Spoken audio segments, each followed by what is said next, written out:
I'm Austin Lugo. I'm Andrew Harp. I'm Shannon Mitchell.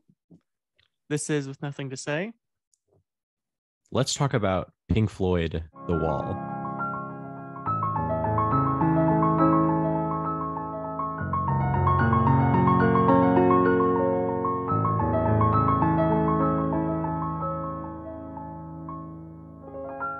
Wow. You're seeing the magic happen in person, Shannon. This is crazy. Who would have thought it happened like this? I like your. Is that like a Penguin Books hat? No, it's from the Indianapolis Zoo. Wow, my hair is a mess. But it does actually look exactly like the logo. The logo of like the publishing house, yeah. Maybe they Sure didn't. They ripped it off of the Indianapolis Zoo. Just ripped it off of Penguin. I guess it's just a penguin. I guess their logo is just a penguin. So yeah. I don't know what. All right. Before we get started today, next week we are going to be watching Shall We Dance, Fred Astaire, Ginger Rogers, 1937. It's my week to pick. I'm very excited about it. But this week we are talking about a movie that Shannon Mitchell, the one and only, our longtime editor and first-time guest, picked. Shannon, why did you pick this movie? So yeah, I'm curious. Okay. So growing up, my dad and I listened to a lot of Pink Floyd. So my dad's of like that generation that like grew up with in the 70s and 80s and, you know, grew up with all that sort of London Underground and, you know, things like that.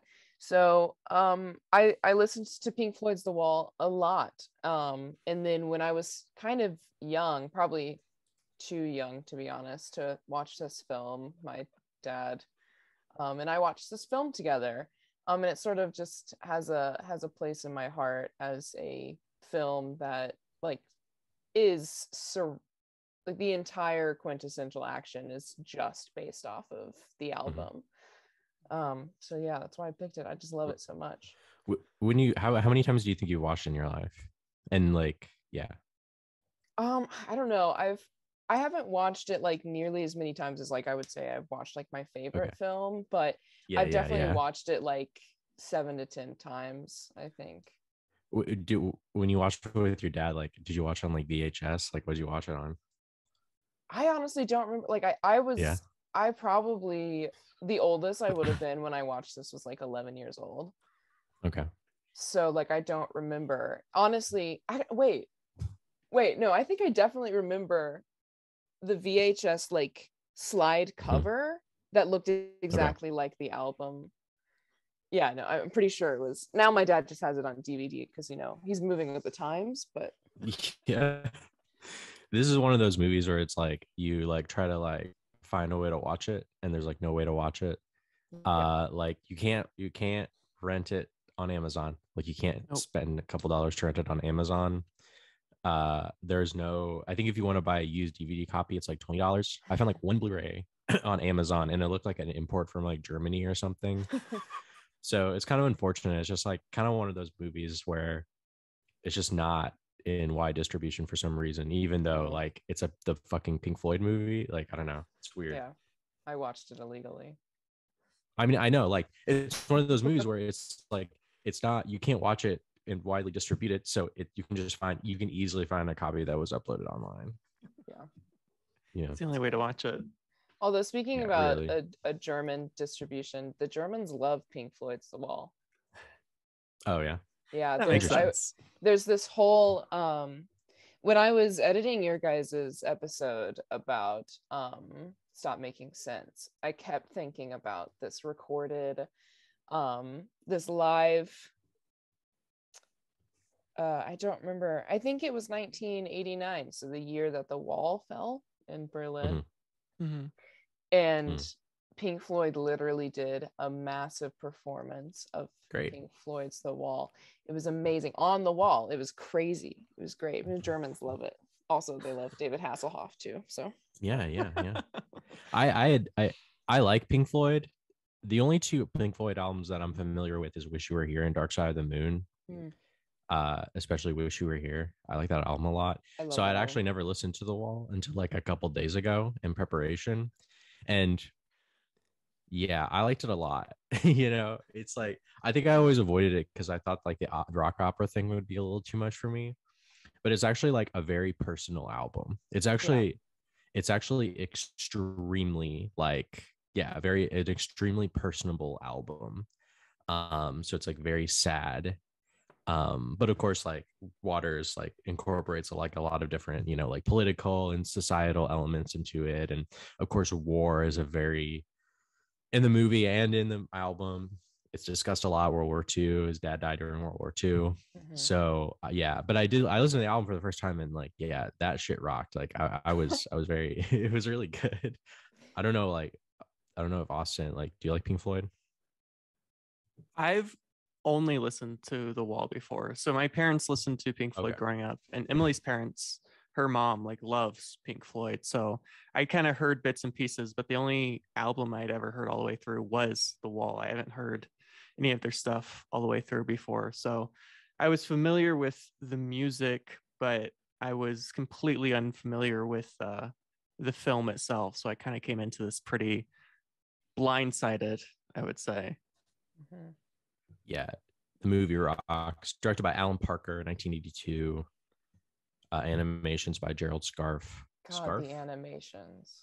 Great animations. Very 80s, very early animation, 70s, 80s. Yeah, the album. So the album was so I started like record collecting when I was in high school, and I bought like a record table and started being getting really interested in vinyls and things like that. And Pink Floyd's The Wall was the first Mhm. album that I bought on vinyl. Mhm. And in the album art, um, like when you open up Like the the gatefold. yeah, that art style is all over the album art. So that like art style of animation is like goes hand in hand with Pink Floyd's The Wall, I think even before the film was created. Yep. It's a very I find like the movie and the album and the music and the animation is very British. Yeah. I don't know why. Even the animation Yeah. for some reason feels very British. I don't know what it is. I don't know. It kind of makes me think of like the Monty Python Mm. animations, like Mhm. kind of, yeah. I get that. Yeah. So, do either of you know the timeline between when the album came out and when the film came out? Like, how Yeah, close like was that? the album came out in 79 and the movie came out in 82. Okay. Yeah. And yeah, like yeah, so not yeah, definitely not a big gap. Apparently like I guess I read on Wikipedia, it's Wikipedia, but I guess like they had a movie in mind to make. So like I think when they Mhm. made the album they did I think they had I think they were planning on making a movie early on. So yeah, I think and yeah, honestly like to kind of get into the movie, I think that like the movie is basically like a 90-minute music video. Yeah. Yeah. Basically. Like Yeah. It which is. I'm cool, which is not a criticism. I really like that. I like a good like kind of yeah, I kind of like that because and I think it is like the best possible visuals that you could probably kind of like put together with the album, I think. Mhm. So I think that yeah, I think it all goes together very well in terms of supporting the music. If that makes sense.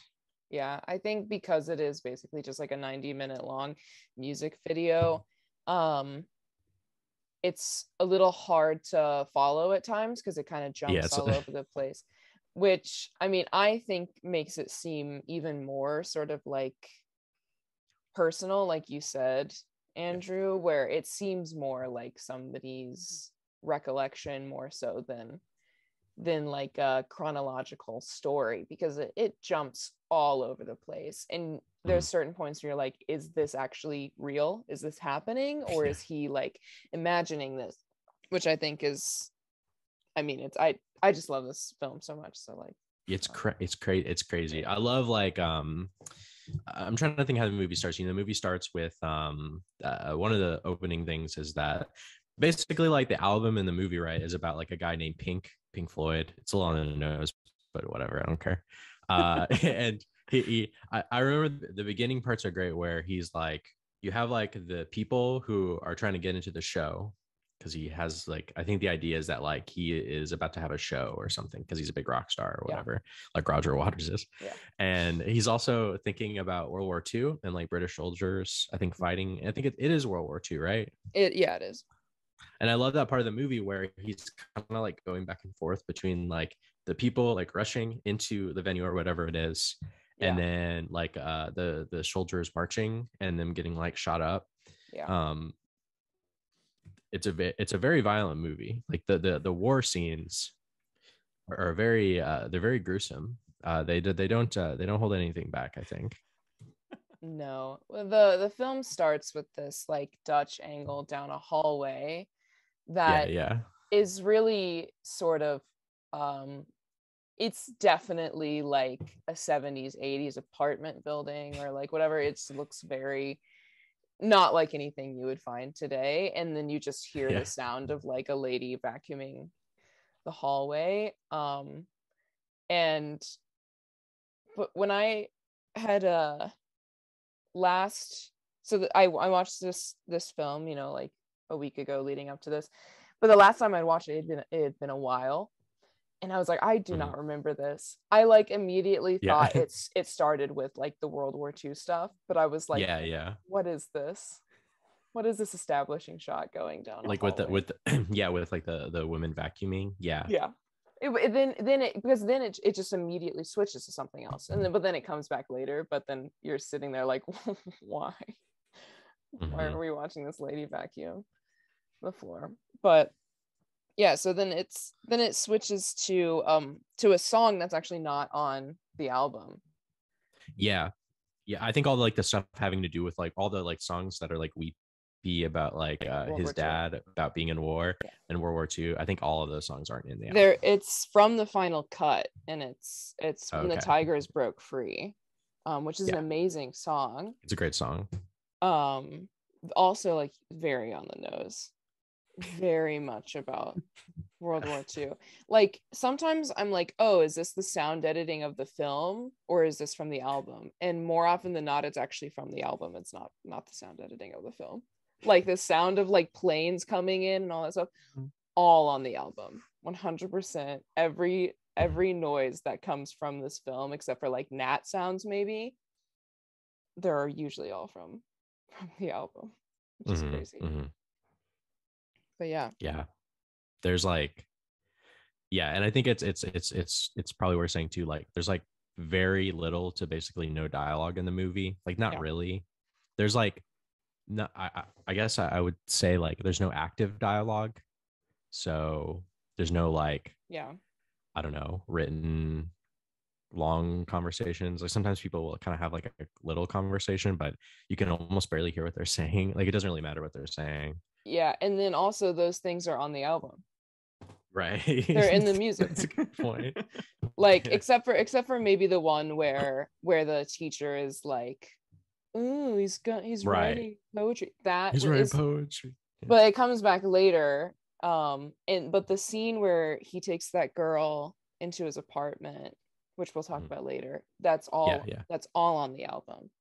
That's true. It's just a different actress saying it, but but yeah. So we see World War II stuff happening, and it's not like really told what he's like, who this person is, but it's a man who is some sort of CO, like commanding officer or something in a underground shelter that just immediately gets bombed. It gets to the backdrop of When the Tigers Broke Free, which is like one of the most song, like right?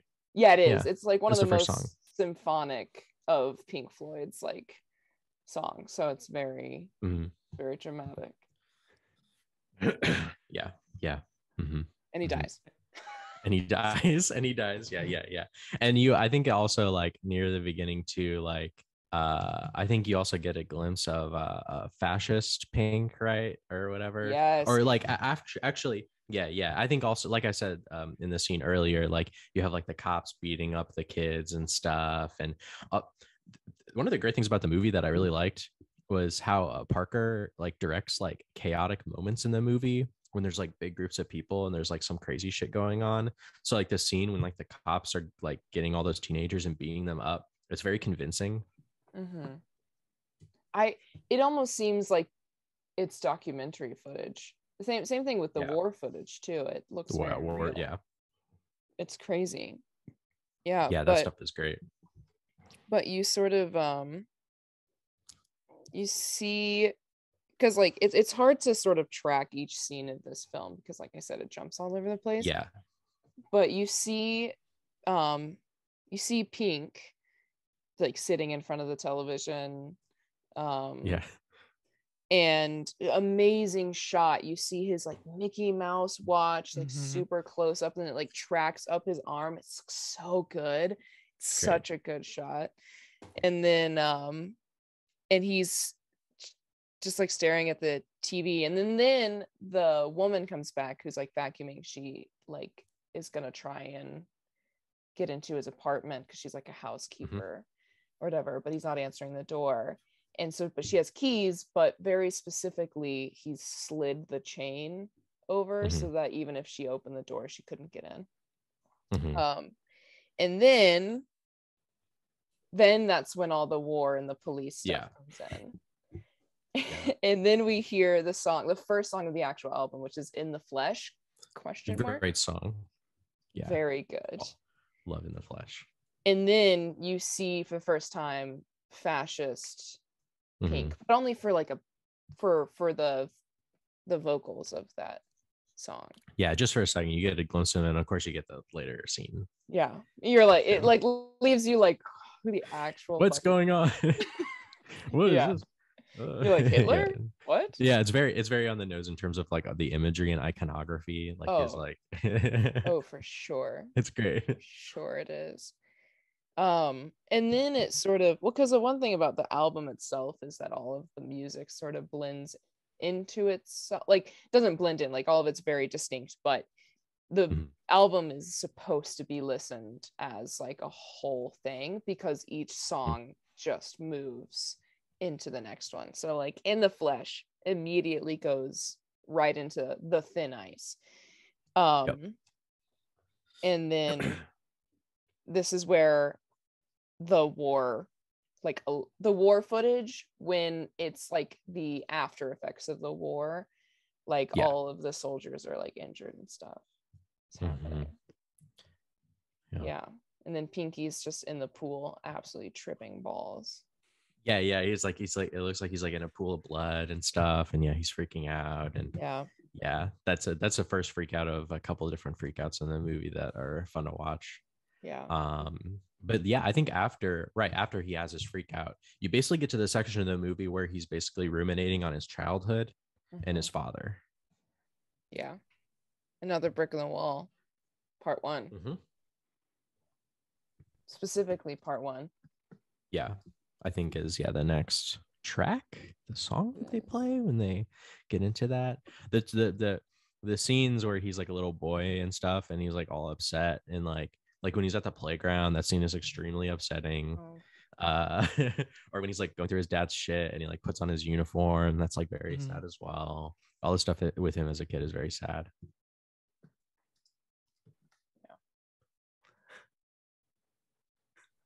I'm just gonna leave some space for Austin to talk because I realize Austin, you can say just been me and Andrew. Nah, y'all are good. I enjoy the stuff with the kid probably the most. I think kid actors are fascinating in the sense that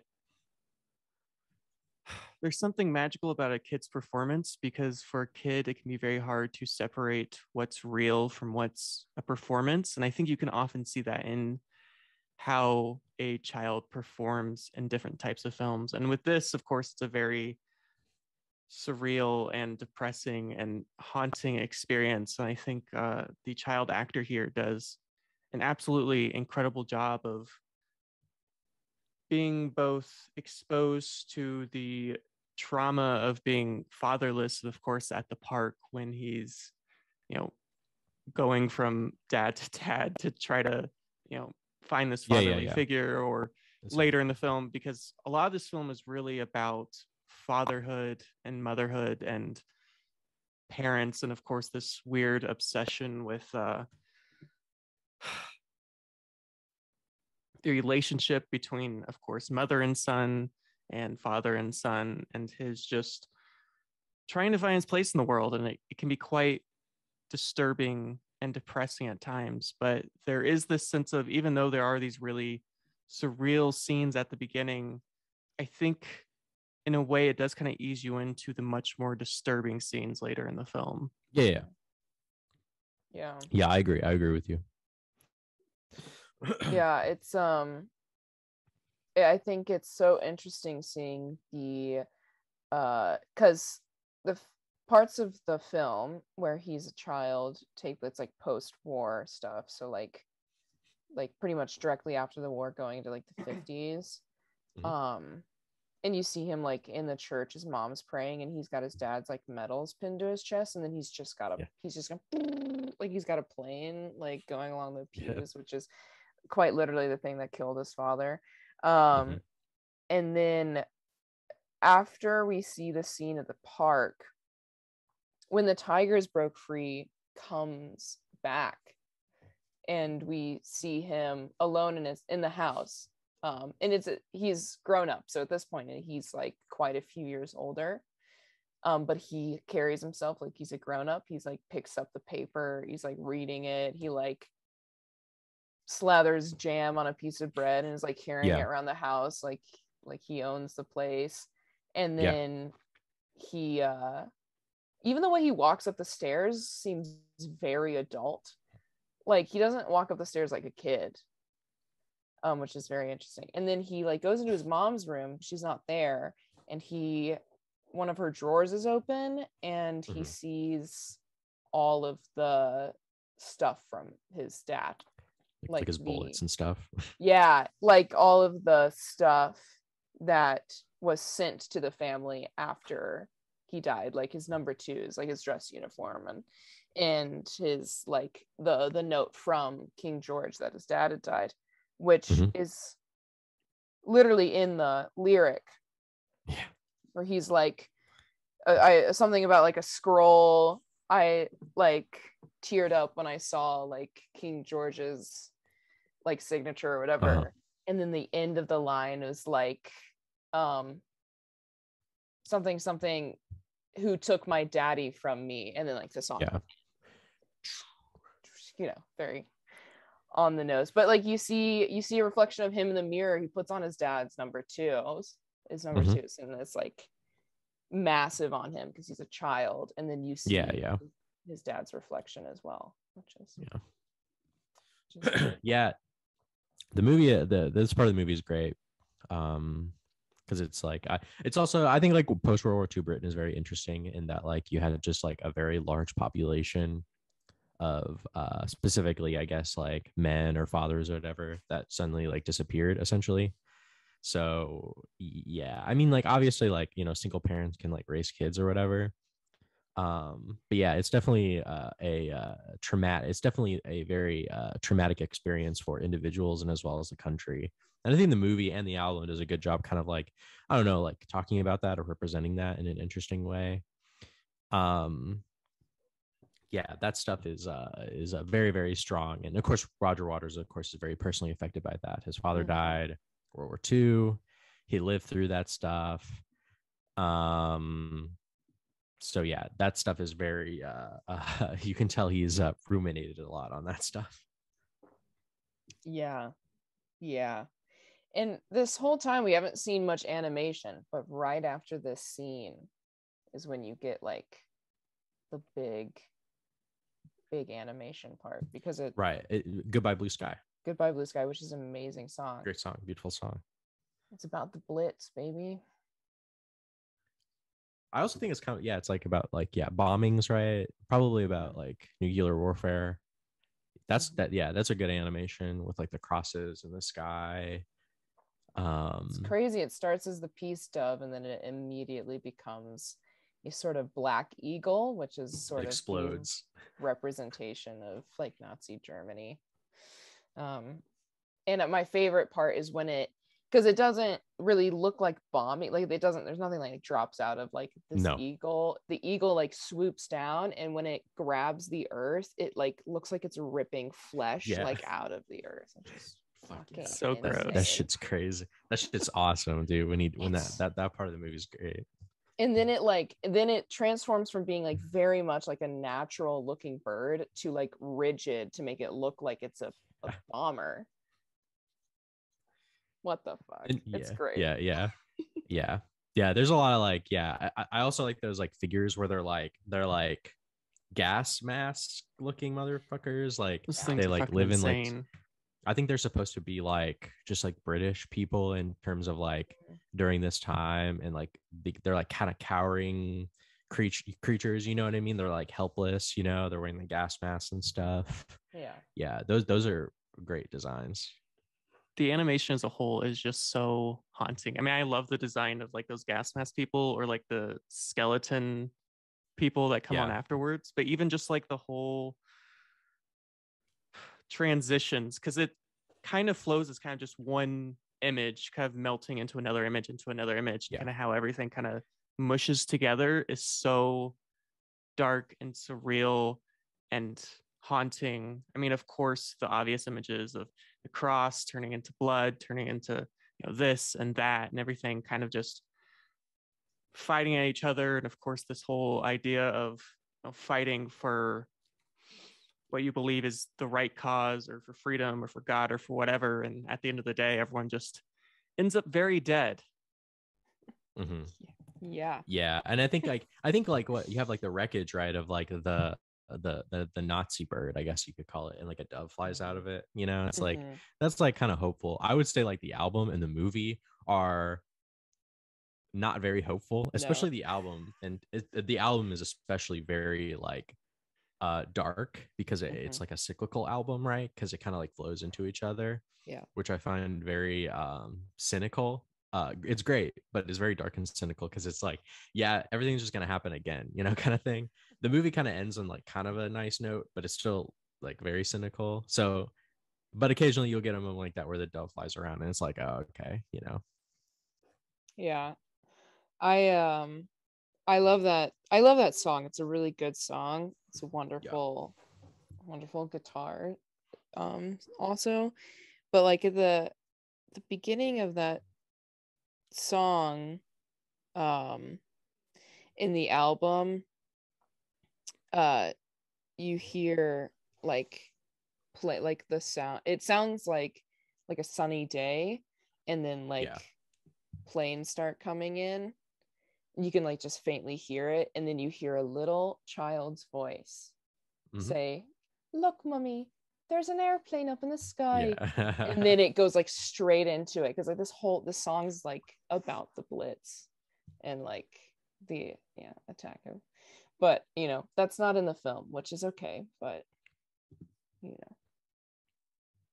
I wish it was. They instead they put the big eagle fucking going nuts and ripping apart a dove. They put that in there instead. Shit like that.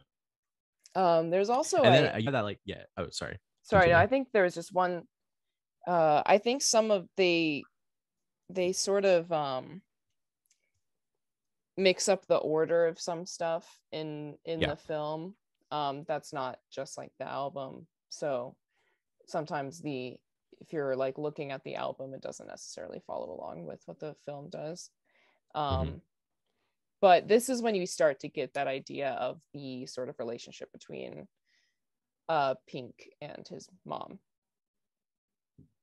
I think she's like a doting mother, right? She's kind of like a doting, kind of smothering mother almost. Or like it's like kind of like she's a doting mother, but at the same time she's not giving as much attention, I guess. She's overbearing in all of like the bad ways. yeah, you get like a taste of that. And I think like you of course like I think like I think right after this you get into the school stuff. But before that, like he and his friends, like they have those bullets, right, that he got from Yeah. his dad's thing. And then they go the train. Pinky, get off the Yeah. line. British children are the best. Oh my god. Yeah, they're just like, it's crazy. They're like, yeah, let's put the bullet on the train track and see what happens. Well, because people and yet do like people will go down to train tracks and like put pennies on the line and like Mhm. see what happens. So I think it's like they're like, oh, let's do the same thing, but with live rounds. Yeah, they also didn't have Xbox back then. Yeah, so they just ran around. They didn't have PlayStation. So yeah, they're just kind of like, what do we do with it? Like, I have this, we could do something with it. Yeah. We could go to the train. Oi, Oi. mate. Yeah, and of course, like, yeah, and like I said, it's kind of transitioning into the school stuff where the train goes by and it's filled with like children wearing the masks. Oh my god. Also sort of looks a little bit like yeah, like the trains that carried many people to certain camps. Right. Yeah, I wonder what connection he's trying to make with the trains. Oh, I'm not quite sure. Yeah, and I don't know. You get like the best shot of the movie with that too, when he's like leaving the tunnel and you have like the like it's very black and you have the it's like the best shot in the movie. Very looks very like iconic. Almost very film noir at points. Looks good. Yeah. And then I think you get all the school shit, which is pretty fun. I used to be so scared of that. You should still be scared. I mean, it is unsettling, terrifying. Still. But when I was younger, when I was watching it for the first time and, actively going to school and being the age of like those children, it was horrifying. Yeah. Is somebody going to pick up my like book of poetry and read it out loud? Oh no. That's kind of funny. It's like nowadays it's like, you have your fucking Switch out, you're playing Switch, like stop. Yeah. No, but then like they're like, oh, you have a little like a book of poems, a little black book with his poems in it. I can imagine that post World War II Britain education is probably nightmare on earth. It's probably the worst time to be alive. Maybe alive. Yeah, if you're like a kid, if you're like a adolescent in Britain in post World War II and you're like going to public school, I'm assuming that I don't maybe think not for that everyone. was public school. I'm pretty sure that's private school. It's supposed to be private school. I mean, well, they all have like uniforms and stuff. But I also don't know the difference like with England, especially at that time. Like that's what I'm saying. It's like I think school during this time was like awful, like horrible. No matter if it was public or private. Yeah, cruel and unusual punishment. Just like horrible like schooling. It's probably a lot better in the United States and England today. Today it's probably a little bit more chill. I fucking hope so. I don't think that we're stuffing kids into meat grinders. Yeah. I love that image. I don't think very many teachers are smacking children's hands with rulers anymore. Like, that's what I'm saying. It's like it probably happened a lot back then, but nowadays if you do that, you will get in trouble. You will get fired. Yeah. You get That actor that plays the teacher, he's very the good. Perfect guy. Yeah, it's funny because on the album, it's all Roger Waters. Like on the album, like it's all him. Okay. Oh, so even like when he's like a baby crying, it's him or something. Oh well, I don't think so. Okay. I wasn't sure. No, but like, no. Wow, you did a really good impression of a baby. No, but like when he's like fantastic. He just keeps getting roles because he can do baby crying noises. No, like when all of the extra voices that are in it, except for later down the line when there's like a girl talking and the baby noises. It's all him. So okay. That's he cool. like does all like the voices of like the teachers, and then that's all him. So that guy that they hired to do it, he actually sounds very similar to what like he did on the album, which is good. That sort of like Scottish kind of like annoying guy. The schoolmaster guy. He's like Yeah. I like how like that character, like they dig into why he hates children. It's because his wife is shitty to him or something. Like I don't know. Yeah, that's in the album too. Oh It's right, like I forgot. Yeah. he's like he says something like uh there were certain teachers who would hurt the children any way they could. Yeah. And then he goes, but late at night, their psychopathic wives would thrash them within inches of their lives. And so then, yeah, it's in the album too, but apparently he takes his anger out on children because his wife is horrible and abusive to him. Which, I think would happen if somebody had an abusive partner. I think they would also not be very nice to other people. Yeah. The like lighting the the lighting in that scene is really dramatic. It's just like a brief moment where they're in the house, but like Yes. it's very dramatic. Like I'm pretty sure the wife is like backlit and it's all like she's like you're gonna finish your food, like this whole thing. And I don't know. Yeah. There's nothing said, obviously, but it's all No. Mm-hmm. Yeah. He doesn't have any sort of like power when he's at his house, but like when he's at the school, he can have as much power as he wants because he's literally in charge of children. Yeah, he can embarrass a child. Yeah. He can like, yeah, it's like he's like spanking the kids and stuff. Can't do that anymore. No. I hope in England they still don't do that. No, I don't think so. I like that mask that the kids all wear. Those are great. Those are good. Yeah, they're very simple. I noticed that they're all kind of different though. They're not like, it's not like the masks were made like in a factory or like 3D printed or some shit like that. Well, you have to keep in mind that there weren't 3D printers back then. 1980. No, I know, but they weren't like mass produced. There's like a lot of masks, so they're not mass produced. So that it's clear that they're all probably handmade, like each one of them. So they all like kind of fucked up in their own ways. Yeah, it's good. They kind of look like plastic, Yeah, like melt, like wax, like waxy plastic, like Barbie. It looks so good. Yeah, I like those. Obviously, like all the stuff with like school and stuff, it being kind of like a regimented fascist kind of, you're gonna be a good student and you're gonna fall in line and you're gonna walk in line and you're gonna have no personality, but all very on the nose. But like I said, I'm sure that at this time when Roger Waters was in school, it was maybe this awful. Yeah, and then you're going to get all smashed up into this unrecognizable meat conglomeration. It's like a Play-Doh. He's like Play-Doh, or it's like I love that shit. Yeah, but I love it too. Where another Brick in the Wall Part 2 is playing during this, right? Or Part 1, Part 2? Yeah, it's Part 2. Yeah, right. Of course, the classic track. Another Brick in the Wall Part 2. Part 2.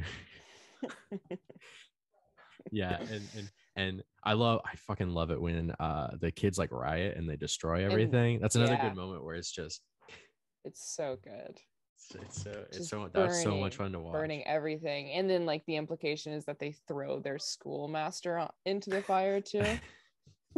It doesn't like show it, but like they're like dragging him to the fire. Yeah, it's really good.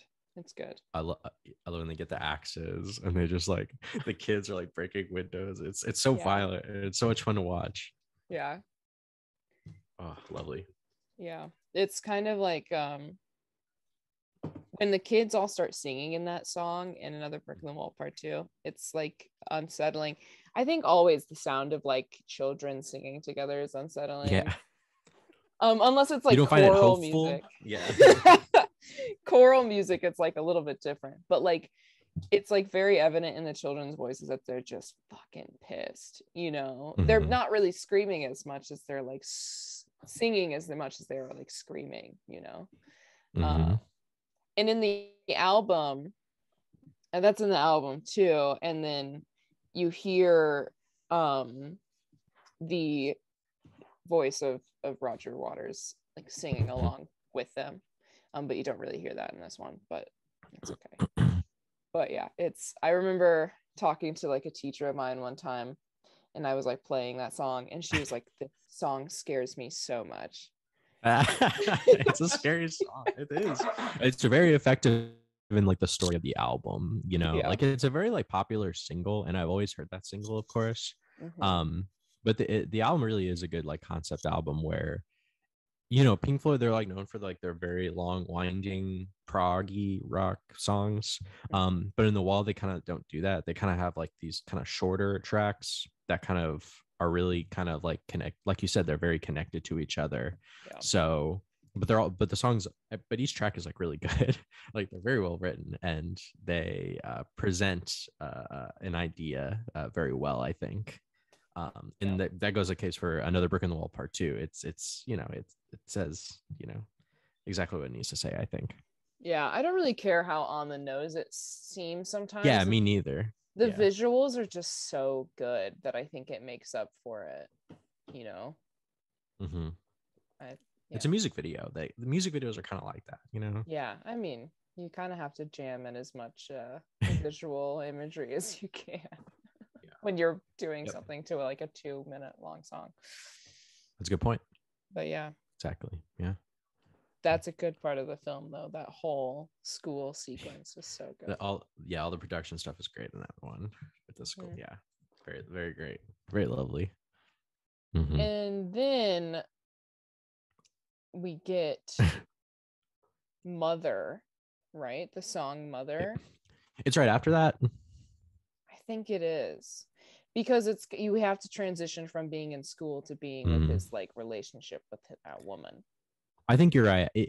It's weird though, because like, so yeah, the song Mother is kind of about obviously his mom. But in the movie, it's kind of weird because what they do is they kind of intercut footage of like, I think like his mother and also his girlfriend. Which, so it's kind of, yeah. He starts to pretty much view them as similar, you know? Yeah. Which is terrifying.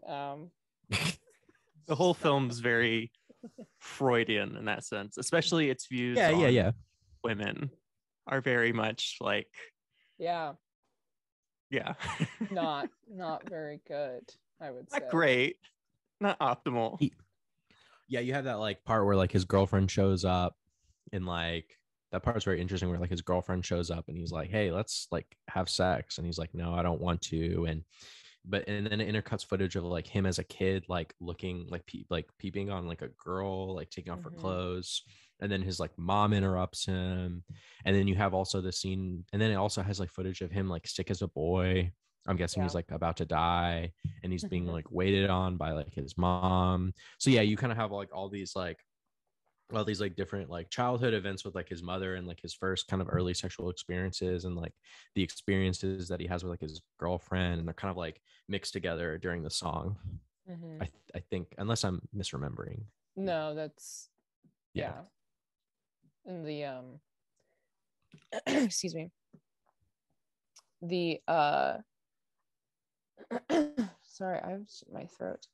The lyrics are like very much, he's like asking his mom all these questions, right? Like some of them are like kind of arbitrary, like, should I run for president? Should I trust the government? Yeah, should I trust the government? Do you think they'll like this song? Like all this stuff.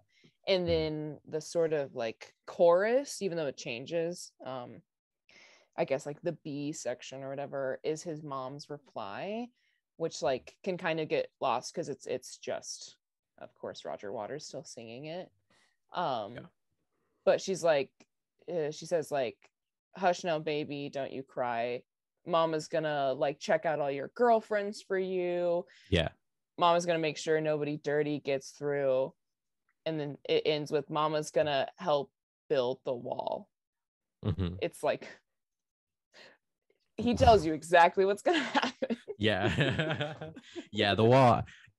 Yeah, you could like the idea of the wall is kind of interesting because you can interpret it into many different things. But I guess like in the case of like Roger Waters, the wall is almost like each brick is like kind of represents like a traumatic or horrible event in his life, or something that he can't like I don't know, like contend with.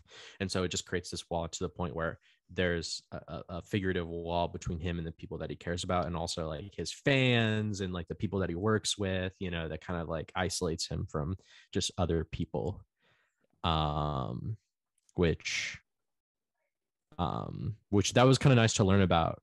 Once again, when I listened to the album and watched the movie, you know, it's kind of interesting that that ended up being kind of like, obviously the wall can be, you know, it's a figurative representation of how where everyone's divided, and of course, you know, the Berlin Wall, you know, is probably something that they thought of as well.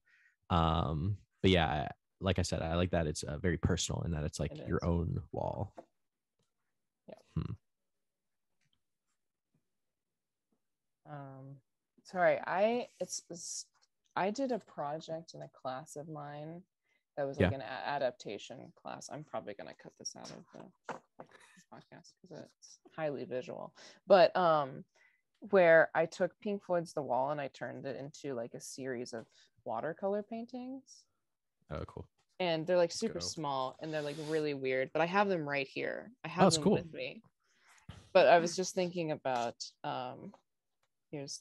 I'll find the mom one.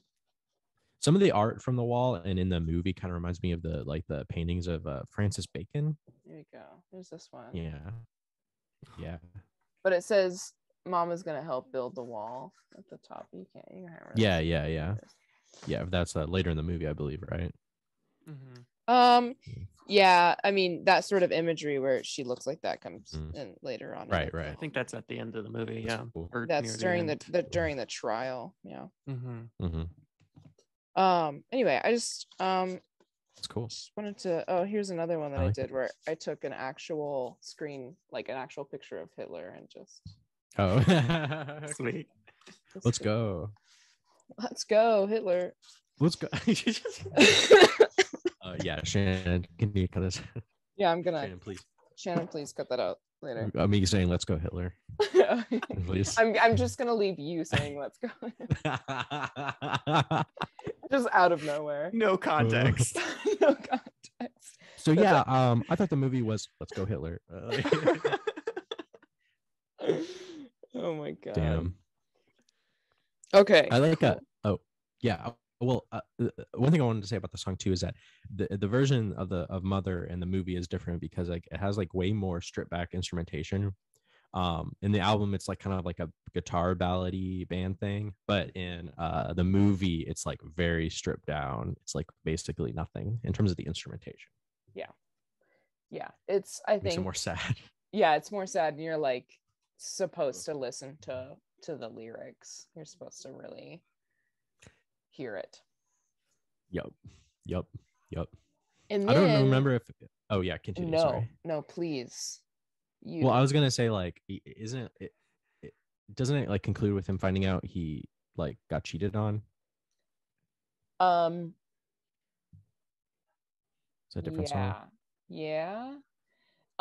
It sort of goes from like you see him getting married to this woman, and it's like a very 70s wedding, like 60s, 70s wedding, the outfits that they're wearing. And then you sort of see, and I think this is also tied into the song Empty Spaces, where you see like the animation of the flowers, which is very provocative. What do you mean? No, okay.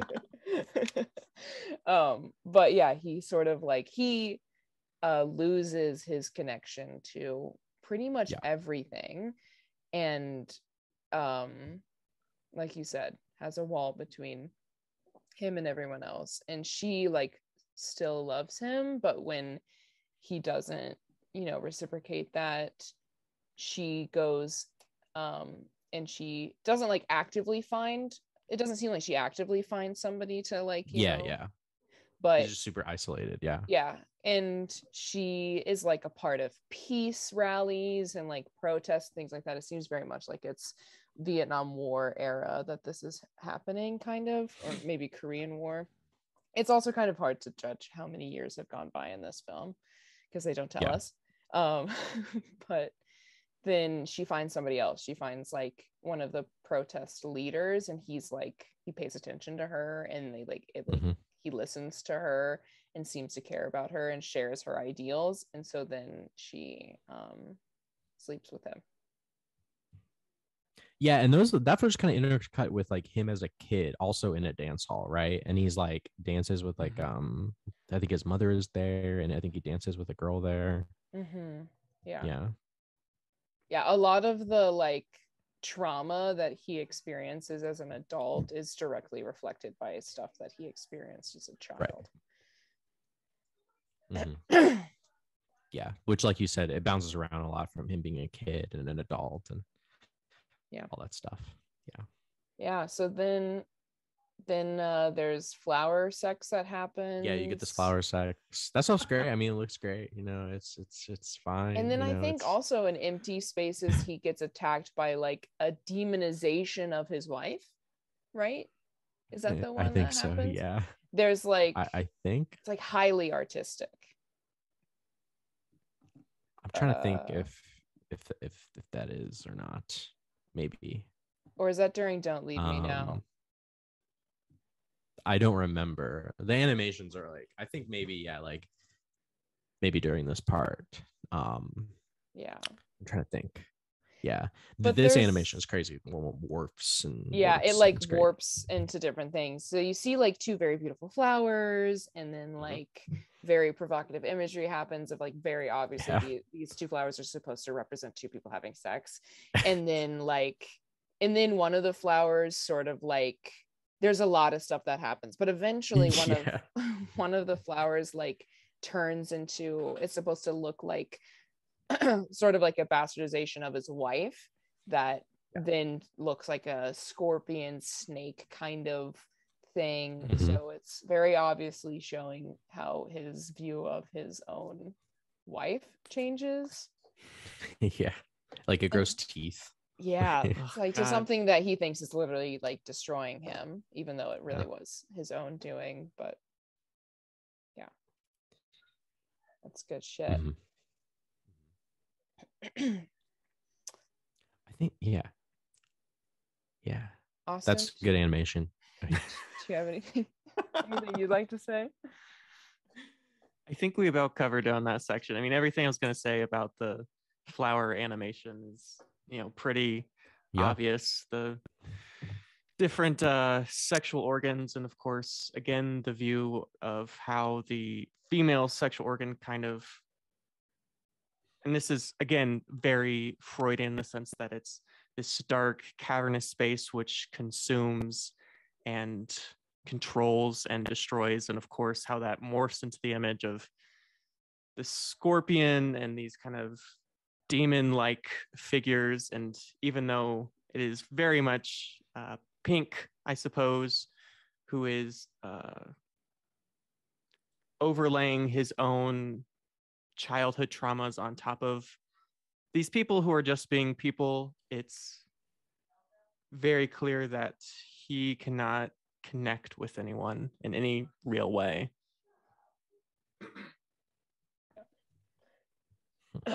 Yep.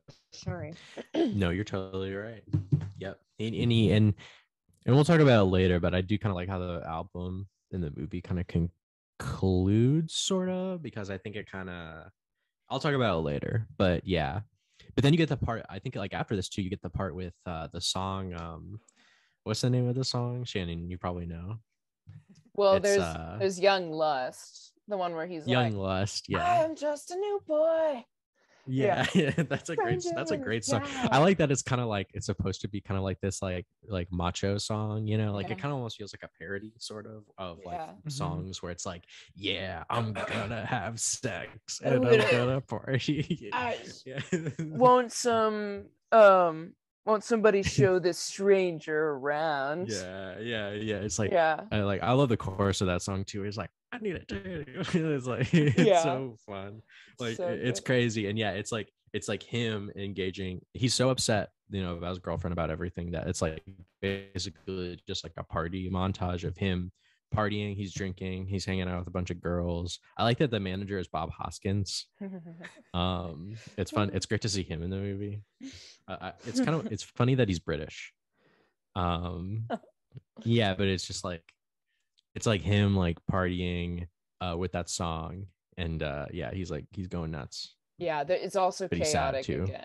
It's one of those chaotic scenes again where people are running around and drugs and alcohol are happening. Even though he's like in those scenes, he's still like removed from everybody because he's kind of like in his own caravan. Yep. Until he catches her eye. It's like a groupie. Another young thing. And then she goes into his apartment. Mm-hmm. And he immediately sits down in front of the TV, does a whole like what? I know he watches a lot of TV in the movie. Yeah. He watches a lot of TV in the movie, a lot of sitting down watching TV. Could be said about something with the 1950s, 60s generation and television, but who knows if that's what he meant. What's the line? I've got like 13 channels of like shit on I got or something like that. I got 13 channels of shit. Yeah. That's a lot of channels back then. Yeah. So many options. Now we have infinite. You can watch any channel you want. TV is so much better now. I love watching TV. TV's so much better now. TV is so much better now. Back then it sucked, but now it's awesome. Back then it was just kind of like, which blurry show should we watch now? Now we can watch stuff in 4K. I love that scene though when she comes into his apartment. It's my favorite thing because it's the same stuff on the album, right? So like I talked about this earlier. Yep. I was watching this, and my favorite thing with my dad and I will do when we listen to this album is the song One of My Turns Will Come On, which is the song that happens after Young Lust. And they walk in there, and I love the girl's voice on the album more than the girl that's in the film, because the girl in the film is very obviously like an actor that's like in the scene and feeding off of the little to no reaction that she's getting from Pink.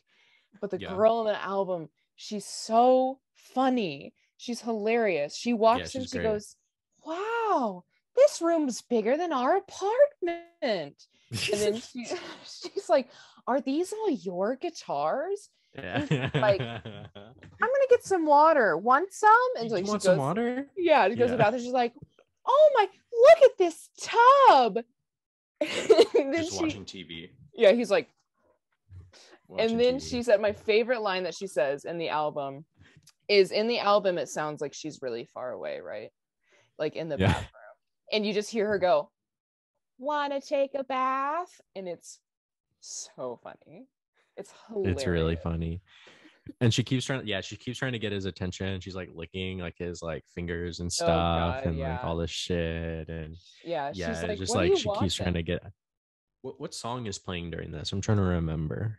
One of My Turns. Okay. Yeah. It's like, because like in the album, it's just all of her like talking and stuff, and she's like, "What are you watching?" And it's like, no answer. And then she's like, "Hello."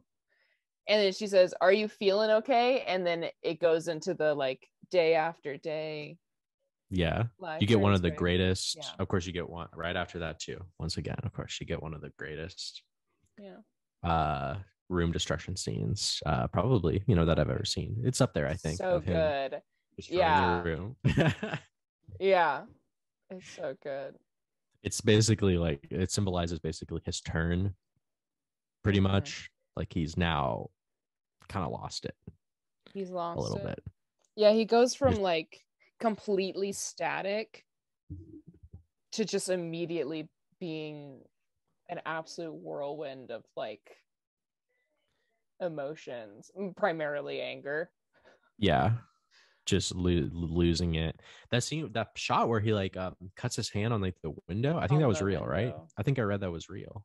Oh, maybe, I'm not sure. Like I read on Wikipedia that he actually cut his hand. Like he actually, like that wasn't like that in there. Like on purpose or no, like just like on accident. Like just like an accident, like and they just kept it in. Yeah. Dang. It looks real.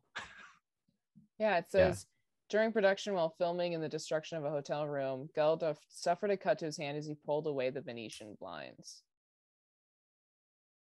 Yep. Oh, it also says it was discovered while filming the pool scenes that Geldorf did not know how to swim. That I also That's found not out. I great. also read on Wikipedia that like you know how he like later on shaved his eyebrows. Mm-hmm. Yeah. Well, I believe that's in reference to Sid Barrett, of course, when they met him like in the 70s or 80s. He had his eyebrows shaved and he had his whole head shaved. And I think they wanted him, like the actor, to shave his head, but he wouldn't do it. Yeah, he just like buzz cuts. He Oh, just and I don't think he buzz cuts it either. He just like slicks it back. Yeah, like he didn't shave his hair. I don't know why he wouldn't shave his hair. It's not like his hair is really long, but for some reason he refused to do so. I don't know. But he shaved. But his he's fine eyebrows? going into a pool. No, he didn't shave his head. He just shaved his eyebrows. Yeah, So that's he what I'm was saying. cool with So- shaving his eyebrows, but not his hair. Yeah. Yes. and he's fine going into a pool that he can't swim in. Cannot swim in. I guess so. Yeah. Yeah. We all I have think this standards. actor's interesting. Weird. Actors are weird. I think he's like a musician, right? I looked him up and it looks like he's not really an actor. He's more like a I think he's like a musician in some bands, like British bands and stuff at the time. But he's fine. I mean, he's totally fine. I mean, Musicians it's too bad are he even weirder than yeah. actors. Yeah. I think I like too when he destroys the apartment and he's putting it back together. I love that shot. Mm-hmm. That's amazing. But he's not putting it back. It's not putting it back together. It's like a It's not- OCD. He's like trying to put it back together, but it's not exactly right. You know?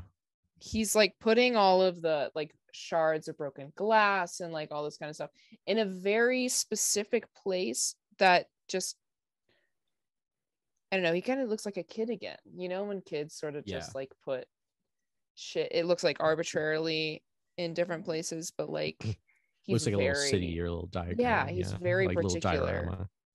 I don't Yeah. know if it's supposed to come across as actual like obsessive compulsive or if it's like a trauma need to have like some Mhm. form of like control. Also, you kind of just perpetually think that this man is high on drugs. He's going through like a bad he's going trip. nuts. He's going through a bad trip just perpetually. So like it The could mental be a breakdown. whole number of things. But yeah, it becomes like obsessively hell bent on like putting all of these things in some form of order that doesn't really make sense. And then he throws the TV out the window during that scene, but then in the next scene he has a brand new television. Yeah, he's got to have it. He's got to have his TV. Gotta have TV. And like we said, you know, he's having a breakdown. He shaves off his eyebrows like we talked about. Mm-hmm. He looks funny. That's also because of another like sort of a compulsive thing. He shaves his face even though he hardly had like any stubble on it, and then he sort of like messes with his eyebrows, and then he like sees like the hair on his chest, and then he shaves that off. Why can't he just shave his head? Why didn't he do that? Like, I know, right? Like, and it's then weird, but and then he whatever. shaves his eyebrows, so it's like another like compulsive, like obsessive compulsive thing that he does. Yeah. And of course that whole scene is very reminiscent of kind of these suicidal ideations, because with the razor blade and the bleeding of his chest and the way he kind of like cradles, I actually thought when I was watching it that he was going to attempt suicide at that point, because he cradles the blades razor themselves, and you kind of see blood like dripping into the sink. Yeah, because he has to like snap it in half so that he can shave his eyebrows. That must be done. Like you also get like shots of worms, like kind of like the representation of I guess like a mental like maggots. Yeah. Of like the representation of like a horrible kind of mental gnawing or whatever of like maggots and worms. A lot of the next few songs sort of blend together, because you kind of like a lot of it doesn't really have super distinctive imagery between each of like the songs, because I think it's supposed to seem like all of this is just it's basically yeah, the whole like this big long section of the movie is like, yeah, just kind of like his mental breakdown before he goes to the show, pretty much. Yeah. You know, and then of course you get to the part where like his crew comes through, I think. Yes. Yeah, so we see like a lot of imagery, because then some animation comes back, and we see a lot of like more artistic shots, more so than just like in his chair. we see in the chair, and then we see him as like a kid. There's like parts where he's like rocking back and forth, and then it morphs into him being a child, like rocking back and forth, and then there's like all this stuff. And then we get where the heck does Vera come? Oh, Vera. Okay, so then we go back to like imagery of him looking for his father when all of the men are coming back from the war. And bring the boys back home happens. That one comes out of nowhere a little bit, you know, but it's cool. I'm okay with that. It sort of does, because he like reverts back into like a sort of childhood, thinking about like war and his dad. Yeah. And so bring the boys back home comes back, and then he it also kind of maybe seems like he overdosed on something. He goes in like a catatonic state. Yeah, basically. And then Comfortably Numb happens, which is when they break into the apartment. Yep. They break down the beginning parts of the wall, which is the chain that holds the door closed. They're like, you got to get on the show, you got to get on the stage and sing a song. But he's like passed out. He's like half passed out. And there's like paramedics there. They like shoot him up with like, I don't know, some sort of like adrenaline shot or something to like. Yeah. Oh no, I think they literally like, well, I mean, I don't know, but like the context of the song makes it seem like they shoot him up with like heroin or something to get him going again. Yeah. Comfortably Numb. That's Comfortably Numb. Yeah. And they're like it's so funny to see the manager and then like another person, like Bob Hoskins. Yeah. And you can just kind of hear what he's saying. He's like, what the fuck? He's like, how the fuck did this happen? Like, holy shit, we have a show in like 30 minutes. All right, just fucking get him dressed. Gotta fucking go. Yeah. And then you see him like smacking him. He's like, oh, there he is. He's like grabbing his face, and he's like, oh, come on, we gotta go. And they're like dragging him down the hall. Yeah. Oh, it's kind of a body horror. It's kind of a body horror movie, honestly. There's a lot of like body horror in the movie, in the animations and in the movie. It's quite good. I had completely forgotten about that until I watched it again. He turns into what is it, like the guy in RoboCop who gets like covered in sewage waste, and he turns into like a melty demon. Yeah, he looks like that guy. Oof. Ugh. Yeah, he looks like he's like covered in maggots. He's like he's in the limo and stuff too, and he's like, he's like, it's sort of almost like The Fly or something, where he's like morphing into something else, because then he like pulls it off. He rips it off. Yeah, it's also kind of like excuse me, sorry, I just burped. That's okay. It's kind of like I mean, I've never tripped balls before, but people, you know, when you're tripping on hard drugs, people are usually like, you know, you feel like there's stuff all over your skin, you're like itching at your skin. That's kind of like what I thought, because he like starts to like rip at it and like pull it away, and then underneath is fascism. Yeah, he transforms. It's his new form, his stage persona or something. Yeah, he's completely like he's kind of gone from having kind of like this mental breakdown to still having a mental breakdown, but now he's more focused and he's having a delusional. He's now completely delusional now, but he's more focused, I guess you could say. This is when it gets fascist. Confusing. It gets into fascist. When you go from having a mental breakdown to becoming a fascist. It comes around to like, beware of your mental breakdown, folks. You never know what'll happen. I guess it's just that bad. Like it's that bad that he literally thinks he's someone else, you know? Yeah. This is when it gets kind of confusing, because you don't know if what's happening is real or not. Mhm. you know? Yeah. I mean, throughout the whole film, you don't really know what's real and what's not, but like this specifically is like, I don't know if this is real.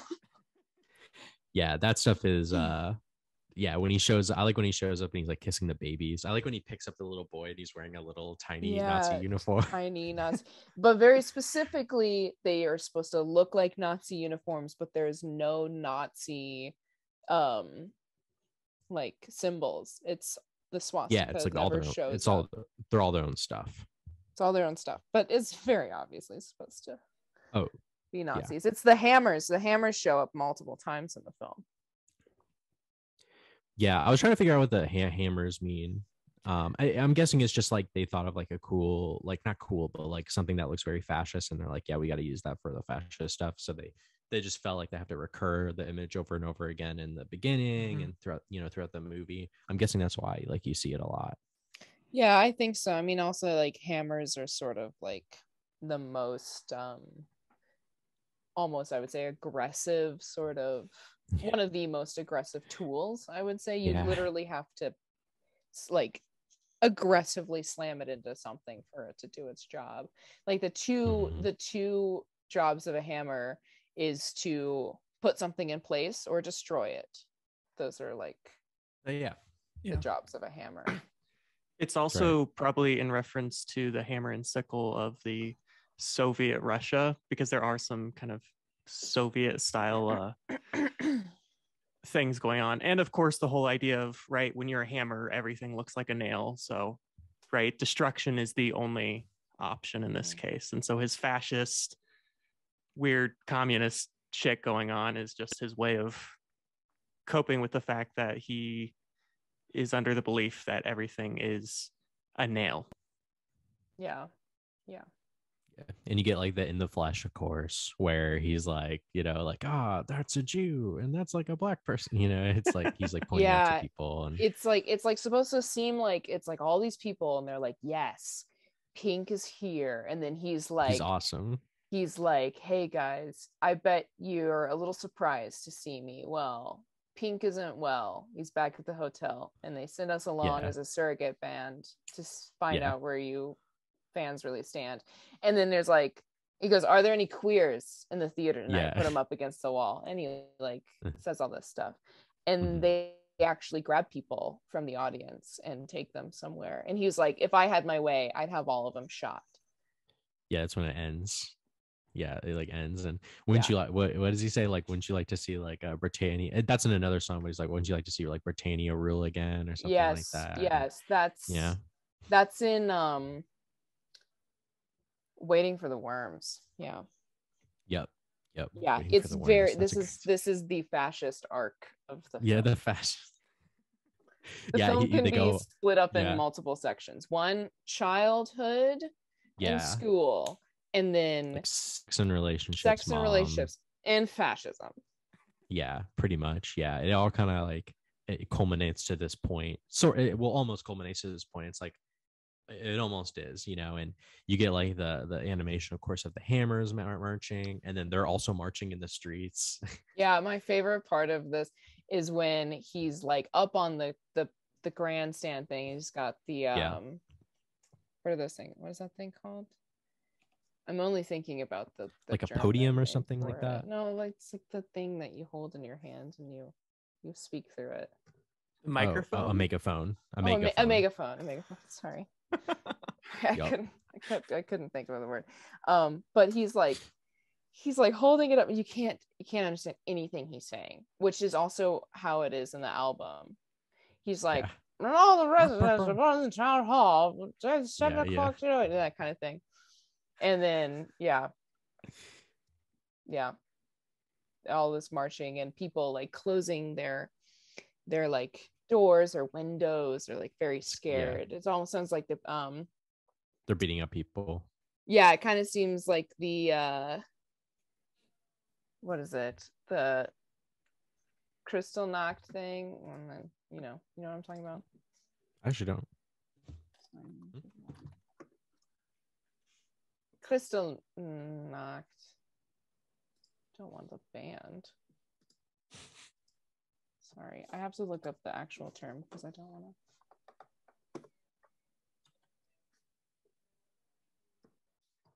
Oh my god, the world's falling apart now.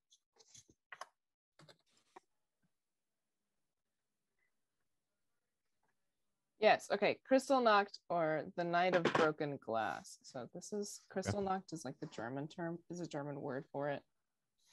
And it was like happened in World War II. It happened in 1938 when like Nazi leaders went through the German neighborhood and like ruined it, basically. Yeah, they made they went through it. I see what you mean. And like broke similar. windows, and like the reason it's called like Kristallnacht is because they like threw things into shops and like stuff like that. Seems kind of reminiscent of like that sort of thing where forces are marching through town and people are like terrified of something like that happening. Yeah. All that stuff with the fascist dictator shit. It's very I don't know. I think it just like in connection with the album, it looks as good as it should. I don't know. It looks like I don't know. It just looks perfect. And like you said that in the song Waiting for the Worms, because it seems it's like kind of like a propaganda warning song where he's like all that kind of stuff. He says wouldn't you like to see our this is dated terminology, I'm quoting the song, so please. Wouldn't you like to see our colored cousins? Wouldn't you like to send our colored cousins home again? Yeah. And then he says, wouldn't you like to see Britannia rule again? So it's like that exact sort of fascist idea, nationalist idea of the fatherland or like the motherland, that sort of thing. And yeah, it's very MAGA a little bit. Yeah. Maybe don't get political. Recently that seem if I had to like this song. Interesting. The wall. What could it mean? Well,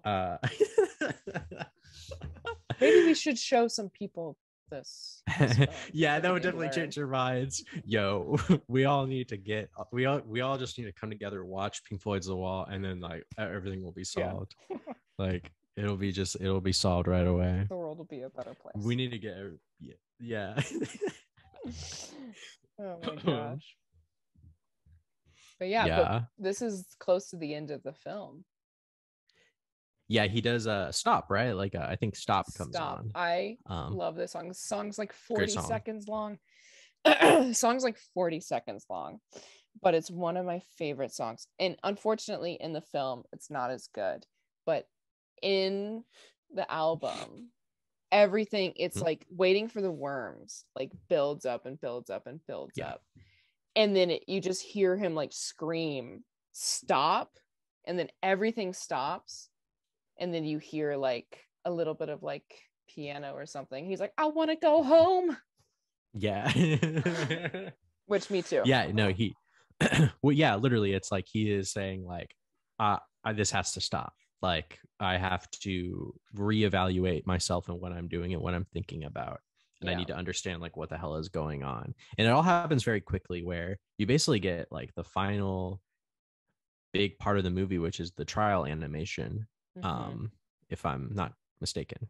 Yeah, he's like in the bathroom. Well, he said like one of the lines in Stop is, I want to go home, take off this uniform and leave the show.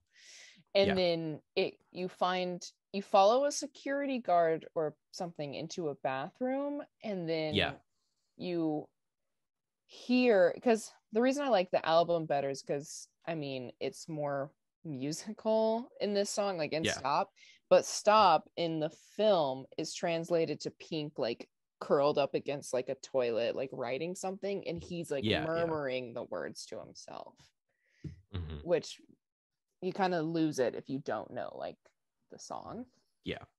And then the security officer like hears him, and he's like, what the fuck? And he like walks over, but you don't see an interaction between the security guard and Pink. You just see the door start to open, which is the beginning of the trial, because the trial song literally starts with like a noise. I think that's the last time you see him too. That's the last time you see him, like in the movie, like the actor in the movie. That's the last time you see him. Yeah. Mm-hmm. Yep. Mm-hmm. And then, like you said, trial animation time. It's his trial in that he's putting himself on. He's almost imagining like a fictitious trial in which everybody that he knows is kind of grilling him or putting him on the stand to figure out what crimes he's committed. When I guess in actuality, if you're thinking about, I guess, the reality or whatever, he's like trying to evaluate himself, kind of, I guess, in this instance. Yeah, definitely the most ambitious animation in the movie, probably. It goes on. That song's like one of the longest songs in the album, and the animation's the whole song. It's not my favorite song on the album. It's a little too. I hate you. I think it's a little too Broadway for me. It's a little too like Broadway. Like, oh come on! Like, hello, I don't think it's my baby. Hello, Yeah. my Darling. Ring ding ding with the trolley. Yeah, it's like yeah, it's I don't know. There's something about it that's a little too theatrical for me. No, folks, you got like trouble good. Right here in River City. I don't know. Like it's just kind of very charactery. It's very charactery. It's literally like he's doing all the literally all the characters. No, I understand. I understand what you mean. And all of the voices, because like even in the album, because I think this is directly from the album, like they didn't re-record it or anything. No. I love this scene because I think it's also cool. a nostalgic thing too, because listening to the album and my dad and I would listen to it, this song would come up and we would just be like, good morning, like the whole thing. It's just like it's good. Like it up. But yeah, I really love the scene. I think the animation's incredible. I can see how the song maybe not. It's definitely has a different vibe than the rest of the album. Yeah, I was about to say, it's just, yeah, like you said just now, it's just a different vibe. It's a different type of song, and it's fine. And the scene in the movie is amazing with how like just how everybody looks, and I like how he's like also like basically like a doll. He's like a rag doll. He's completely like he doesn't do anything. He can't get up or move around or I think like what the song starts with, like he's like guilty for feeling or something. Yeah, I love this song. It's so good. You have like a sort of, he kind of seems like some sort of court jester guy that comes up. Bless you. Yeah. And he goes, "Good morning, Worm, Your Honor." And of course it's like, oh, we're at some sort of court thing, but he's on a stage, so it's very presentational. And then he's like, the crowd will plainly show the prisoner who stands before you was caught red-handed showing feelings. And in like the thing, he's like showing feelings, like it's very much like disgusting, showing feelings of an almost human nature. Yeah. And then they go, call in the schoolmaster, and then the schoolmaster comes in, but he looks kind of like a hammer. His head looks like a hammer. And his mom. He's like, yeah, all of the animations are like a demonization of the people in his lives. So the schoolmaster sort of looks like a puppet on strings that sort of looks like a hammer. And then we always get these like interludes where it's Pink singing and he's like, crazy. Yeah, that stuff is just so like I don't know. It's good. It's really good. And then we see the wife come in, and she's like a snake. Yeah. Like even the way she sings, she's like, "You little shit, you're in it now." Like the whole thing, she's very much like a snake. And oh my god, my favorite part. I love the vocals in the song. It's so good. She's like, "Yeah, shut up, talk to me." Oh god. But she's very like accusatory, and then And then in the middle of hers, then you hear, and then the mom comes in. Yeah. Like a plane to shield her baby. Mm-hmm. Yeah. The mom's the only one who comes in to like help. Yeah, quote unquote help. Yep. Mm-hmm. But she's like, I never wanted him to get in any trouble. Yeah. It's sort of like the culmination of all these like past traumas and current traumas that are kind of like exploding to the point where I think the judge or whatever is like, we gotta tear down the wall, bring down the wall. What do they say? What's the actual lyric? Yeah, the judge, oh my God, first of all, the best part of that song is after the mom is finished, and then you just hear this sick guitar like, yeah, and then it's like the judge's voice is like so low and like boom, it has all this gravitas to it, and he like says, sorry, I'm like singing through in my mind. He's like, there's no need for the jury to retire. In all my years of judging, I've never seen before a person, whatever, so deserving of full penalty of the law. Yeah. And then he goes like, you made us suffer, your exquisite wife and mother gives me the urge to defecate. And then in the album, not in the film, but in the album, somebody goes, go on, judge, shit on him. I don't remember that part. I don't remember that part of the album where it says, yo, shit on him. This is what happens when you've listened to this album. I know. I'm going to be listening to it more because, like I said, I really enjoyed it. Yeah. And then he goes, just fills with the urge to defecate. Since, my friend, you have revealed your deepest fear, I sentence you to be exposed before your peers tear down the wall. Yep. Yeah. And the imagery of the judge, did you guys notice what the judge looked like? What do you look like? I'm trying to. I kind of want you guys to pull up pictures of the judge and tell me what he looks like. Here, I kind of have it in front of me right here. I'm trying to think. The judge looks like maybe like himself. Are you looking at the same thing? I'm just trying to like make guesses. This is what I mean, I know what I think he looks like. Say it. What do you think he looks like? No, you go first, Andrew. Well, now that I'm looking at other images of it, like I'm scrolling around on like the thing. Yeah, he looks like a fucking, like pussy. Yeah. Yeah. Yeah, he looks, he's very specifically.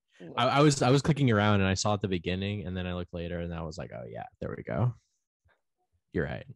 Yeah. A little, once again, a little on the nose, it's a little, Yeah, he looks like female genitalia. Yeah. He has massive legs. I know, it looks so weird. It's like a head on like two legs. The design's amazing. I think it's like, because at first you're like, wow, he looks kind of weird, but then when you look at it, you're like, oh. Oh shit. Yeah. It sort of speaks to like his twisted idea of women, because the one sentencing him to be like exposed before his peers is womanhood, is a woman, is what he thinks of women. It's a woman's it's a woman's fault that it's a woman's fault. Well, okay, so here's my thing. So the movie concludes basically with like he brings down the wall, he destroys it, and you hear the Pink screaming and the wall is brought down. I do think that the movie kind of, but I think the album especially does kind of have like this weird sense of like, I don't know, of like this idea of like self-responsibility, kind of like taking responsibility for your own actions, kind of. Obviously, like everybody is like a collection of like different memories and traumas and experiences that have led him to this point. But like, I do think that the movie, especially the album, like I said, is especially trying to make a case for the fact that like, look, Like, I know that I feel that, like Roger Waters almost trying to say, like, I know that I feel this way. And I know that, like, obviously, like, there are people that like did me wrong in the past, whether it be like a girlfriend, my mother, a school teacher. But at the end of the day, like, the only person that can like destroy that wall is myself. Yeah. So I think like there is kind of like the semblance of like, it doesn't really matter what people did or how I feel about them. I have to like kind of like take action myself in order to, I don't know, find some kind of inner peace or whatever the fuck you might call it. I don't know, which is, I was not expecting that conclusion. It's an interesting conclusion. Mm-hmm. Yeah. I don't know. I love this film. I like. Yeah, it's good. And yeah. And you get that last scene too with like the kids are like cleaning up something. I'm the wall. Yeah. They're like, they have the Molotov and the kid like. Yeah, just, they're like, clean. get a They're free spraying. cleaning It's a up. very- Yeah. There. It seems like the children are the ones who are forced to clean up after the destructive tendencies of their parents. Yeah. I was wondering what was going on there. I'm like, what are they cleaning up? Like, where are the It kids? looks like what are they they're doing? cleaning up the aftermath of a war. It's that's right. It's kind of like the cyclical nature of the album, kind of like how the movie is. Man. Damn. Shit. And you figured it out. I figured, there we go. It kind of connected a little bit more with me. Gotcha. Yeah. Wow. That's the movie. That's the movie. It's 90 Pink Floyd minutes. The Wall. Yeah, nice 90 minutes. All right. Well, who wants All right, to go Austin. first? I go Austin, first? you go first. Yeah, why not? Austin, talk a little Okay. bit. So a couple of weeks ago, Andrew and I talked about our general disdain for British cinema. There's not a lot of British cinema that we All right. we get into. I was mostly exaggerating, but we had a long conversation about it. Okay, yeah. Oh, now you're making excuses. Okay. All right. Maybe a little bit, but look, it's fun to make fun of British people. It really is. I mean, they've kind of shown the world enough that they kind of deserve it. But look, although our largest audience is British, so I'm sorry. Shit, I didn't know that. Okay, look. I take God save the Queen. God save the Queen. Queen's really awesome. Love her. Hope she's okay. Yeah. But even though there aren't a ton of British filmmakers that I absolutely love, of course there's a couple like David Lean and all that kind of shit, but can only name one. I can name only one. Only him, no one else. so many British filmmakers that I love. Like, oh God, Hitchcock was British. Yeah, but all of his good stuff was shot in America. He's still a British guy. Conversation. We literally had this conversation. Moving on. The point I was trying to make is this is a very good film. Yeah, the animation's incredible. It's disturbing as hell. It's visually stunning. It's so dark, like both visually and of course in the ideology. Of course, Pink Floyd's The Wall is just incredible and just a bop to listen to. I think for me, my only real criticism is that I found this film so disturbing that I watched this film yesterday and I had nightmares last night about this film. Oh no, he had a little. And look, when I sit down to watch a movie, you need a warm glass of milk and then I need a warm glass of milk and a couple of cookies. Like, yeah, that's literally my only criticism is it's too disturbing for me. Which did its job too well.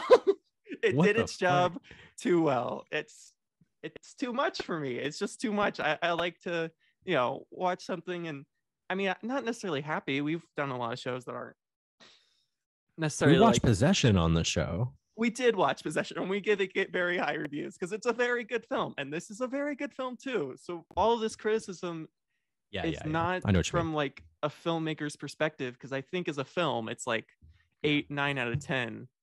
But my personal experience, and part of it, of course, is because it's such a surreal process, and it's kind of hard to connect everything, and you're kind of just consuming it in this Virginia Woolf, James Joycean kind of way. I think for me, the experience I got out of it was just disturbed mostly. So I'm going to give this film a 6 out of 10. I mean, I love it. It's incredible in so many ways, but it's too disturbing for me. Being disturbed dropped it 3 whole points. Yes. Okay. Okay. All right. I'll go next. I'll just say that I really enjoyed the movie. I like the music. I like the album. You know, I'll definitely be listening to the album. I definitely want to watch the movie again. Like we talked about, big long music video, love it. Yeah, I think like the movie kind of like lulls for me a couple times in the middle, to where it's kind of maybe a little bit confusing. It's a little all over the place. So I think it necessitates another rewatch. So I'm going to give it like a really, really high 7 out of 10, bordering on an 8. Great movie. Fantastic. Looks great. Animations are great, as we all talked about. And I think it's just, once again, like the best visual representation for the most part of what the music in The Wall and the story of The Wall is, that you can make at the time. It just sucks that like you can't watch it anywhere. Like this would be a great like Criterion Collection release. They need to upload this, like they need to make like a Criterion Collection of this on Blu-ray, because I would definitely own it. I would definitely buy it and own it, so I could watch it again and again. Because yeah, you can't really buy it really almost in any capacity for the most part. So yeah. It's very good. I liked it a lot. So I've made it clear that I like this film. I mean, I did also choose it, but this film has like a lot of nostalgia for me, which like maybe is a weird film to have a lot of nostalgia about, but it's interesting. Yeah, it's cool though. So not only like I will say without a doubt that Pink Floyd is my favorite band. Pink Floyd is to me what the Talking Heads is to Andrew. So yeah, I like them. Yeah. So that this film, just in that reason, like means a lot to me, and I really like it. From like a music standpoint. I think the visuals are gorgeous. I am a camera person, sort of, you know, as the two of you know.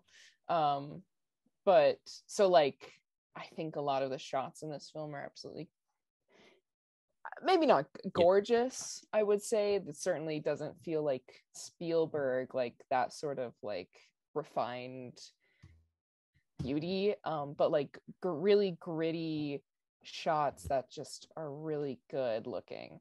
The animation, like you said, is fantastic. I don't see a lot of animation like that,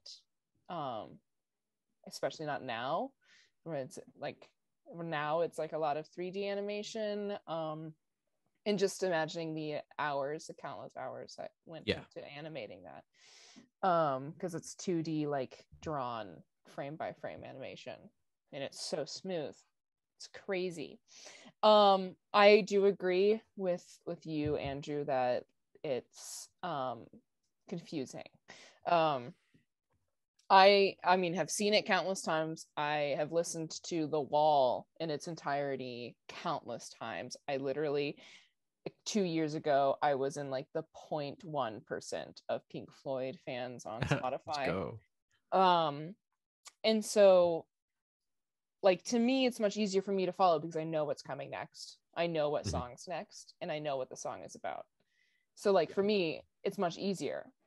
But I also did say at the beginning of this podcast that it does not follow any sort of chronological order, and it jumps around a lot,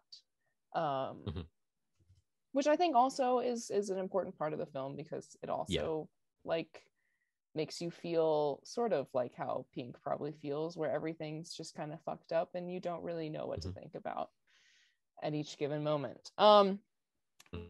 That being said, I do think Austin, I do think it is disturbing. But I also, I think at this point am jaded to it because I've seen it so many Yeah. times. I don't know. I just be taking in account all of those things. I think I have to give it a 9 out of 10. I have to give Let's it a 9 go. out of 10.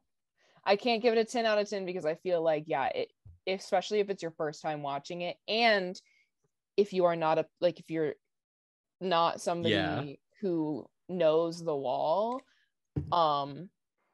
it's really hard. It's hard to approach.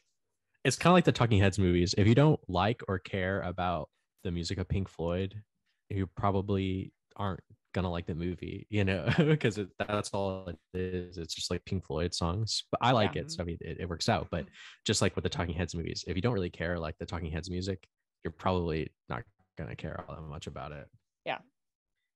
Yeah. But I love it. I think it's a great film. Yeah. Great. It's etched in your brain. It is etched. I literally could probably, I mean, maybe to listeners it seemed like I was reading off of like lyrics. I thought you were for a second, but you were not. I wasn't. No. Let's go. Yeah. All right, y'all. Thank you for listening. To find more exclusive content, go to patreon.com/lifethroughfiction. That's patreon.com/lifethroughfiction. And you can find everything I do at AustinLugo12. You can find me on Twitter at ADHarp24. I'm also on Letterboxd, Retro Andrew, or ATR0 Andrew. Oh shit, am I supposed to do this? You can plug. Yes. I guess if you have something to plug, you can. You got to plug. Oh, fuck. Okay. Sorry, I just have to. No, I don't know if I want to. You don't have to. Yeah, I hardly ever use I just followed Andrew on Twitter 2 days ago. That's right. No, I don't think I have anything. That's okay. Don't use social media for it sucks for business reasons, so I don't want people to know who I am. That's fair. All right. Well, yeah, nothing to plug for Shannon. Yeah, nothing to plug. Nothing to plug for Shannon. Besides this shit. Besides the shit that we do and future shit that we're going to do. Yeah. So thank you all for listening. You can find this podcast wherever you hear podcasts. Thank you to Shannon, now guest and editor. This is going to be quite the episode. We're pushing on almost 2 hours here, so this is going to be fun for you, Shannon. I think I'm going to kill myself. I did this to myself. You're welcome in advance. And until next week, guys. Deuces. We did it.